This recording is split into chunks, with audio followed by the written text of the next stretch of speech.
Sacramento. Family's down in St. Augustine, Florida. We help people defer capital gains taxes using something called a deferred sales trust as our main focus, but more so we try to help individuals and families look at different options to see what's the best fit for them beyond just like the 1031 exchange. As a background, I grew up, building houses with my parents here, mostly in the Bay Area, and then studied and practiced multifamily brokerage at a place called Marcus & Millichap. Did a lot of 1031s before the '08 crash, and then basically said, hey, maybe there's a little bit better way to do this, and that's when we focus like a laser on the deferred sales trust. Perfect. Peggy? No, it sounds like it. Congratulations on the growth. Why don't we do this? Noah, how about yourself? What's something? Okay.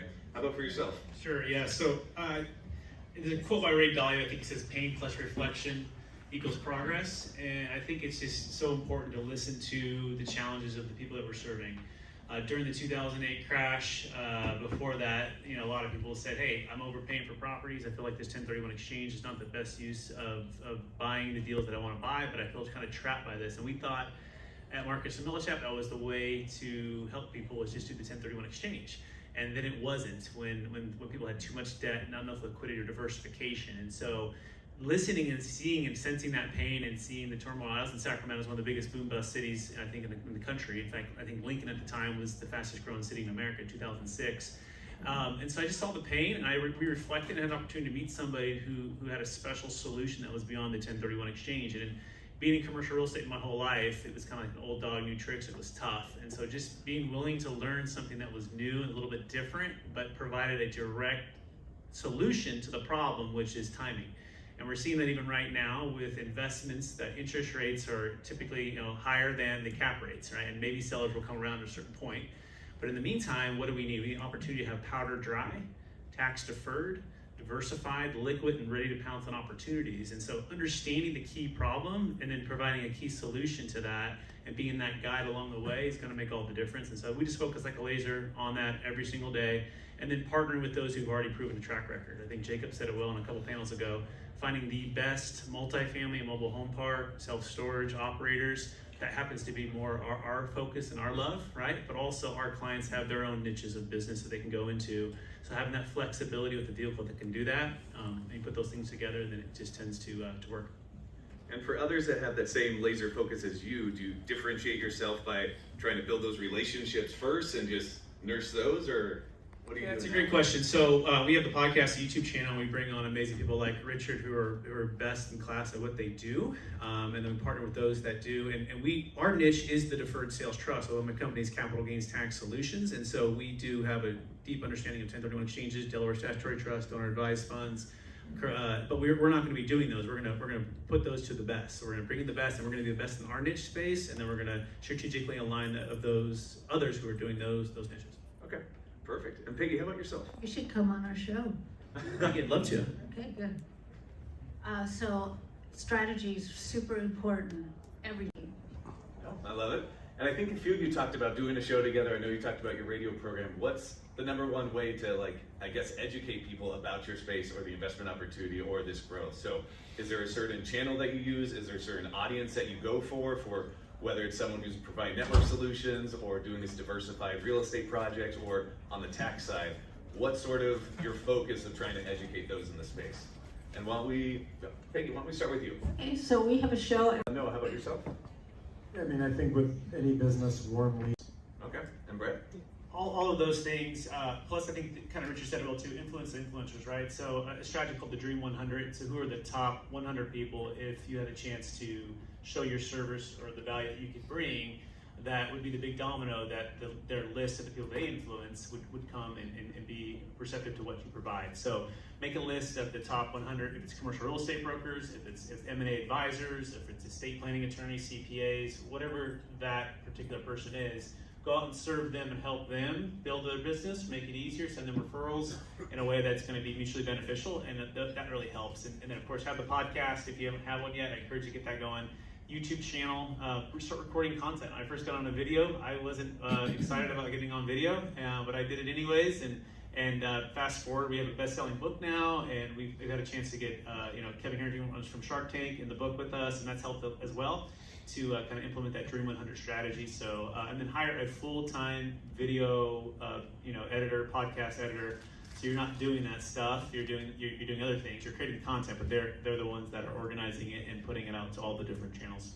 Yeah, well, that makes sense. I guess something too is also knowing who you're trying to reach and then how they want to digest that information and educational things. So if they're only into podcasts, if they're into YouTube, that's great. You know, they probably might not be making TikTok videos, or maybe they are if that's your audience. So make sure like what you're delivering is something that they're looking for, or make sure that's part of like a thought through process of the funnel and pipeline that you're trying to build.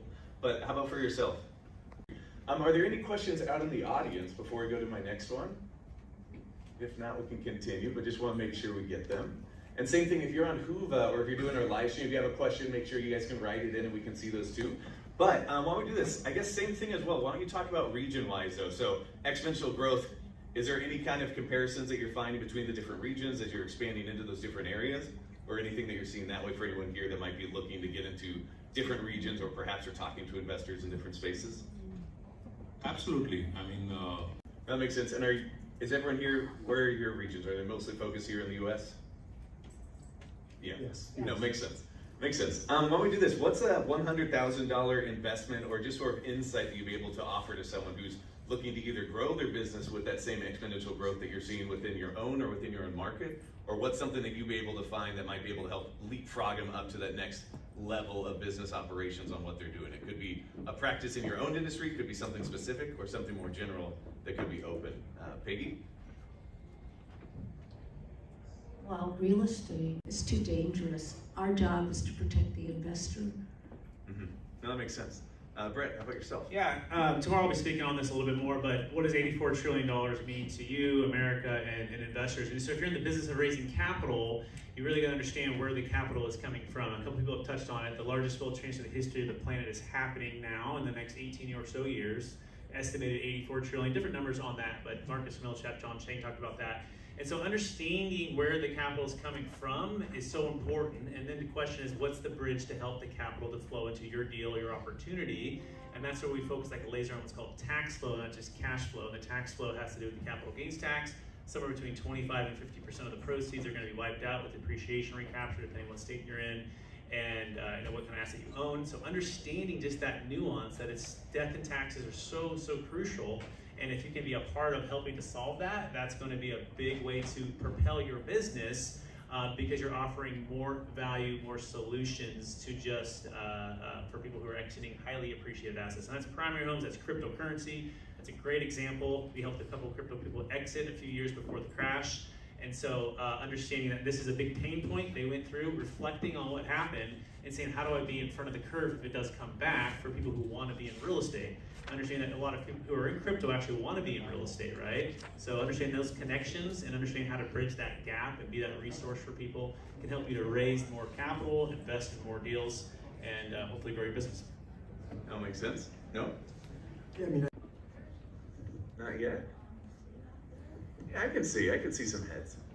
Let's see. Okay, no questions yet. That's okay. All right, so for this next one, why don't we actually talk about specific examples that are particular to yourselves? I know that we're coming out of COVID. We're now doing these live events. I know that you've talked about what you did during COVID, and now we're sort of in this hybrid model. And I know for some of it is how do you actually, I guess, plan, mitigate, try to actually like de-risk that where the exponential growth is going to be coming from, whether it's on the real estate side of things, if it's on that actual transition of wealth. How are you actually trying to navigate that to get ahead of the curve in those particular areas in your niche? So maybe it's just from doing those interviews and talking to other experts in that space. Is it something that you're doing on other market research outside of what's available to everyone else? What are you trying to actually do in your particular space to actually identify not just where the exponential growth has been, but then also where is it going? Because other people are going to start catching up to you. So how do you get to that next one? Like, what are you guys looking at as that next step? Does that make sense? So why don't we start, I guess, yeah, let's go on the transfer of wealth side.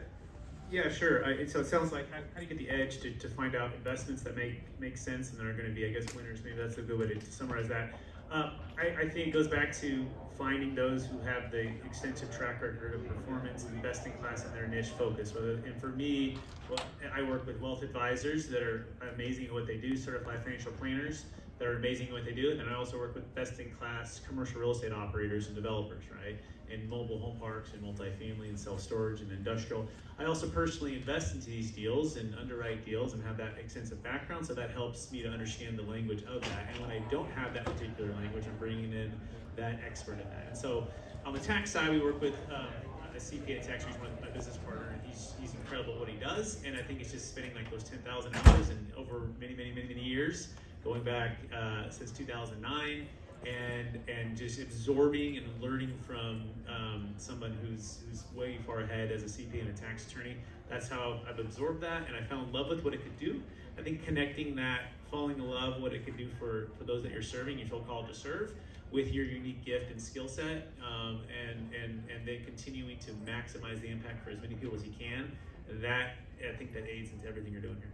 For sure, and I think that's something that will set you apart as well, because once again, someone might have the exact same type of deal, but if they actually don't trust you, if you don't get along with them, or if they don't actually get past that first gate on that introduction, it's not going to matter, and they're going to see through whether you don't have passion, whether you don't believe in it, and that stuff comes across as sort of a unspoken skill that some people don't have, or maybe they don't have the passion or can't show it, so that's good that you can. Peggy, how about yourself? Bigger than what they're thinking right now, but would you give any advice or any recommendations for what you're seeing? Because you might have a different perspective than Well, I like to work with Bridget. She's got some great connections, and we'd be thrilled to teach them about investing, because that's what we do. If we like the deal, we'll invest ourselves, but it's got to be a really good deal. Or as I tell all of our clients, if it's not good enough for me. what's something that you actually look for to try to get that that way? Yeah, I mean, we try to get as much market data that's out there for each region that we're in, just every different aspect, commercial real estate, land, residential real estate. So really just try to get the best data sources and study that and make. And as I said before, I mean, we never even thought we were going to be in AI. We happen to be in AI, doing a good job, continue to do so. I love that. Well, let's give our panel number 4 a big round of applause. Thank you so much.